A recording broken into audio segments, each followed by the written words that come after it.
Commander Vexara of the Cathari Ascendancy had never understood fear. Her species had evolved without it. No predators on their homeworld, no natural disasters, no environmental pressures that would have made fear a useful adaptation. The Cathari faced danger with the same calm calculation they applied to mathematics or diplomacy.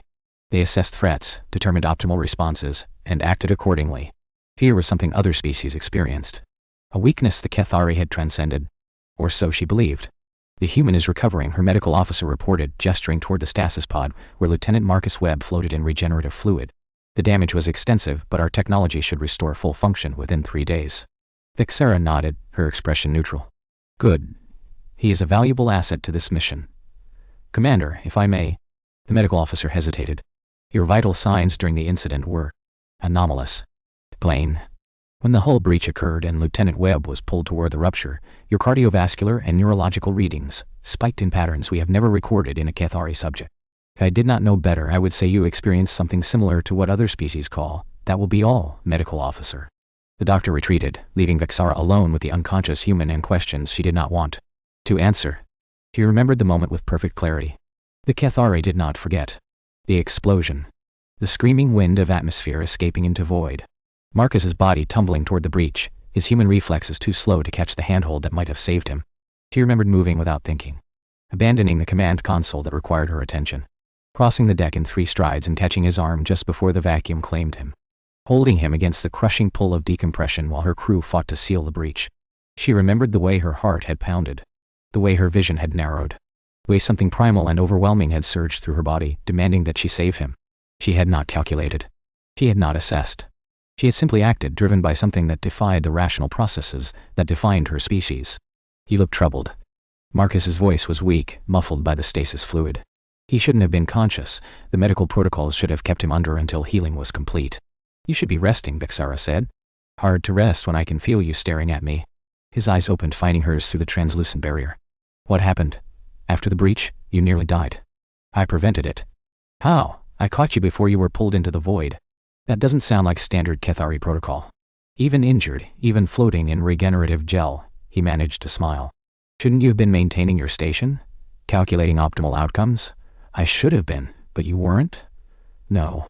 Vexara moved closer to the pod, her reflection ghosting across its surface. "I experienced something I do not understand. Something that caused me to abandon rational action in favor of instinct." "What did it feel like?" She considered the question. She had spent the last 18 hours trying to find words for what she had experienced, cross-referencing her symptoms with alien psychological databases, searching for a framework that might explain the inexplicable. "It felt like everything inside me was screaming that I could not let you die," she said finally. "It felt like losing you would be worse than any other outcome, including my own death or the failure of our mission. It felt..." She stopped. "It felt like fear," Marcus said quietly. The word landed like a physical blow. The Cathari do not experience fear. Maybe they didn't. Until now. He pressed his hand against the glass. "Vexara, how long have we been serving together? 14 months. And in that time, have you experienced anything like this before? Anything that made you act without calculating?" He thought back. The time she had stayed up 3 shifts helping him debug a navigation algorithm, even though the problem could have been delegated. Time she had chosen him for away missions, even when other crew members were more qualified. The way she found herself watching him during meals, during briefings, during the quiet hours when neither of them could sleep. "Yes," she admitted. "Many times. But nothing this intense." "Do you know what that means?" "I do not." "It means you care about me. Specifically, personally, irrationally." His eyes held hers. "And when you thought you might lose me, your brain did something it's never done before." It felt fear. Marcus was released from the stasis pod 2 days later, fully healed and frustratingly insightful. "You've been avoiding me," he said, cornering her in the observation deck during 3rd shift. "I have been fulfilling my duties. Your duties haven't changed in 14 months. Your behavior has." He moved to stand beside her, both of them staring out at the stars. "Talk to me, Vexara. What's going on in that hyper-rational brain of yours?" "I am processing." "Processing what?" "The implications of what I experienced." She turned to face him, her expression struggling towards something like vulnerability. "The Cathari define ourselves by our rationality. We are what we are because we do not feel the things that make other species chaotic, unpredictable, dangerous. Fear, rage, passion." She paused. "Love. And now you're not sure if that's still true." "I'm certain it is not true. Not for me." She looked at her hands, the same hands that had caught him, held him, refused to let go even when the vacuum tried to pull them both into oblivion. I felt fear because I could not bear to lose you. And the only explanation for why losing you would be unbearable is that I have developed emotional attachment beyond what my species is supposed to experience. Is that such a bad thing? It is unprecedented. It contradicts everything I was taught about my own nature. It suggests that the Kethari are not what we believe ourselves to be. She met his eyes. It suggests that I'm not what I believed myself to be. Marcus was quiet for a long moment. When he spoke, his voice was gentle. When I first came aboard this ship, I thought the Kethari were cold, calculating, like organic computers processing data instead of living. He smiled. Then I met you. And I realized that wasn't the whole story. What do you mean you're not cold, Vexara? You're controlled. There's a difference. He stepped closer. You feel things just as deeply as any human. You just didn't have words for it, didn't have permission for it, didn't have the framework to understand what was happening inside you. And now, you felt fear. Real, overwhelming, irrational fear.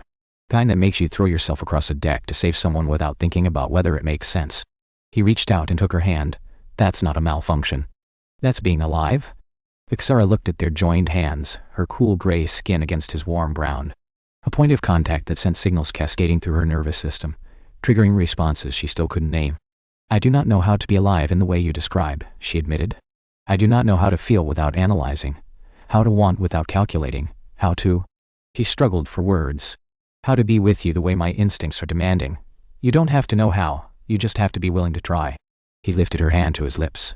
I'll help you figure out the rest. You would do that? Despite the complications? Despite what my people would say. Your people think they don't feel fear. They're wrong, you just proved it. Maybe they're wrong about other things too. He smiled. Besides, I've spent 14 months falling for you. I'm not about to stop now just because you're having an emotional awakening. Falling for me? Human expression. It means I've been developing feelings for you. Strong ones. The kind that made me happy to nearly die if it meant being important enough for you to save. That is irrational. Extremely. He pulled her closer. Welcome to being alive. He kissed her. Vexara had studied human affection theoretically. She had observed the behavior, catalogued its variations, understood its biochemical basis. None of that preparation had readied her for the reality. His lips were warm. His hands were gentle. And inside her chest, something was happening that had no precedent in Kethari experience. A bloom of sensation that was not fear, not calculation, not anything she could analyze. It was simply joy. When they separated, she found herself doing something she had never done before. She smiled. That was unexpected, she said. Good at unexpected. I do not have sufficient data to determine. We should repeat the experiment. Marcus laughed and obliged. The rumors spread quickly, as rumors always do on starships. The Kethari commander was involved with the human lieutenant. Had been seen holding his hand. Had been observed smiling in his presence. Had reportedly experienced emotional anomalies during the hull breach incident that defied explanation. Her executive officer was the first to confront her directly. Commander, the crew is... concerned. About my performance. About your judgment. Your attachment to Lieutenant Webb appears to have compromised your decision-making capacity. He stood at attention, his posture rigid with disapproval. During the hull breach, you abandoned your station. Protocol dictates that the commanding officer maintains position regardless of crew casualties. Protocol was written by those who have never experienced fear. The executive officer blinked. Commander, when Lieutenant Webb was pulled toward the breach, I experienced a physiological response that I have since identified as fear. An overwhelming conviction that his death was unacceptable, regardless of strategic considerations. Vexara stood facing him directly. I now believe that the Kethari claim to be without fear is not biological truth but cultural suppression. That is, a significant claim. It is one I can support with evidence. My medical scans during the incident, cross-referenced with alien databases, show clear markers of fear response, elevated cardiovascular activity, neurological spikes, adrenal surges. She paused. We feel fear, executive officer. We simply do not have words for it. We call it threat assessment or survival instinct or protective behavior, but the underlying experience is identical to what other species call fear. If this is true, it would undermine our entire cultural identity. I am aware. Vexara moved toward the viewport, staring out at the stars. I have spent my life believing that the Kethari were superior because we did not feel. Now I understand that we were simply lying to ourselves. And the human. Your attachment to him is the first genuine emotion I have ever allowed myself to acknowledge. She turned back to face him. He nearly died and something inside me broke open. I cannot close it again. I am not certain I want to. The executive officer was silent for a long moment. The crew will not accept this, he finally said. Our entire hierarchy is based on emotional neutrality. If it becomes known that our commander is experiencing feelings, then they will have to adapt. As I am adapting. Vexara straightened to her full height. I am still commander of this vessel. I am still capable of rational analysis and strategic decision-making. Difference is that I now understand I am also capable of more. You are risking everything. Your career. Your standing. Your place in Cathari society. Perhaps. He smiled, an expression that still felt strange on her face, but was becoming more natural with practice. But for the first time in my life I understand what I am risking it for. 3 hours later, a plasma conduit ruptured in the engine room. The explosion was catastrophic. Fires spread through 3 decks. Emergency systems failed. And Marcus, who had volunteered for the repair team because he understood human engineering better than any Cathari, was trapped in the burning compartment. Vexara felt fear again. Pure, overwhelming, absolute. But this time she did not fight it. She let it fuel her. She led the rescue team personally. She made decisions faster than calculation could have allowed, guided by instinct, by desperation, by the screaming conviction that she would not lose him.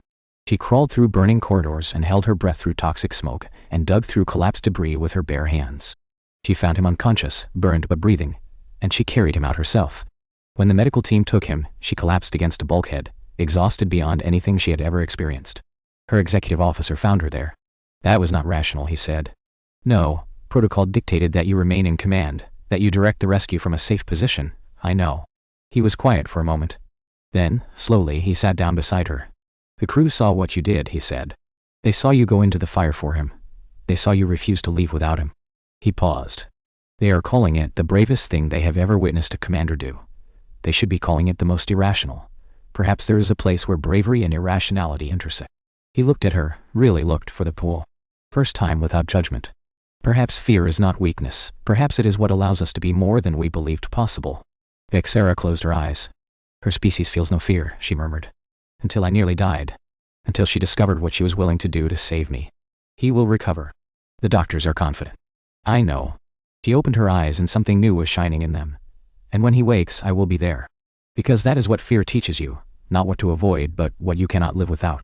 Marcus woke to find Vexara's hand wrapped around his. She had not released it in 18 hours. The medical staff had tried to move her. She had refused. The executive officer had tried to remind her of her duties. She had delegated them. The entire crew had learned something unprecedented about their commander. She could feel fear. And she could act on it. Hey, Marcus croaked. You are awake. You're here. I never left. She squeezed his hand. I will never leave. That sounds like a promise. It is. She leaned closer, her forehead touching his. I have spent my entire life believing that emotion was weakness. That fear was something to be suppressed. That attachment was a liability to be avoided. And now I understand that fear is not weakness. It is what tells you what matters. It is the alarm that sounds when something precious is at risk. She pulled back to meet his eyes. You are precious to me, Marcus Webb. More precious than my career or my standing or the approval of my species. And I will not pretend otherwise. The crew is adapting. Faster than I expected. She smiled, still an unfamiliar expression, but one that was becoming her own. It seems that watching their commander go into a fire for someone she loves has changed their perspective on emotional attachment. You love me? The word hung in the air. Vexara had been avoiding it, circling around it, describing its symptoms without speaking it directly. Yes, she said finally. I love you. I do not fully understand what that means, but I know it is true. I know it because when you were trapped in that fire, I would have done anything to save you. I would have died if necessary. I would have burned with you rather than live without you. That's very romantic. It is very irrational. But I am learning that irrational things can still be true. She kissed his forehead. I am learning that truth has nothing to do with calculation. It has to do with what you feel when the calculations no longer matter. Marcus reached up and touched her face. I love you too, he said. I have for months.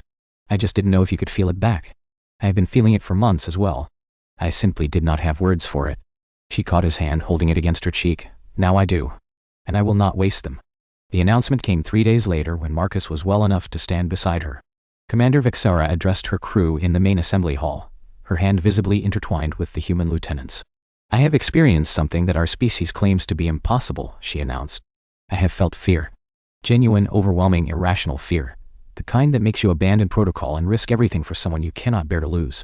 The crew listened in stunned silence. I am told that this makes me unfit for command. That emotional attachment compromises judgment. That Cathari who feels is somehow less than a Cathari who does not. She raised her chin. I reject this.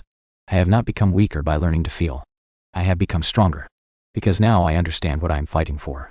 Now I have something that matters more than duty or honor or the approval of my people. She looked at Marcus, and her expression softened. Her species feels no fear, she said, quoting words he had spoken to her weeks ago. Until I nearly died.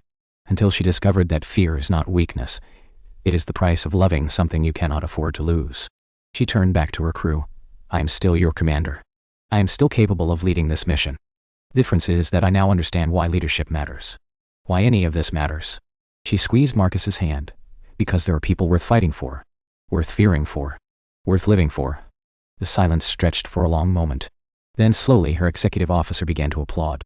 Others joined. Not all. Some remained stiff with disapproval, unable to accept what their commander had become. But enough. Enough to tell her that she was not alone. That her species was capable of more than they believed. That fear was not an ending. It was a beginning. And as Vexara stood before her crew, holding the hand of the human who had taught her what it meant to feel, she understood something that would change the Cathari forever. They had never been fearless. They had simply been afraid to admit it. Until now.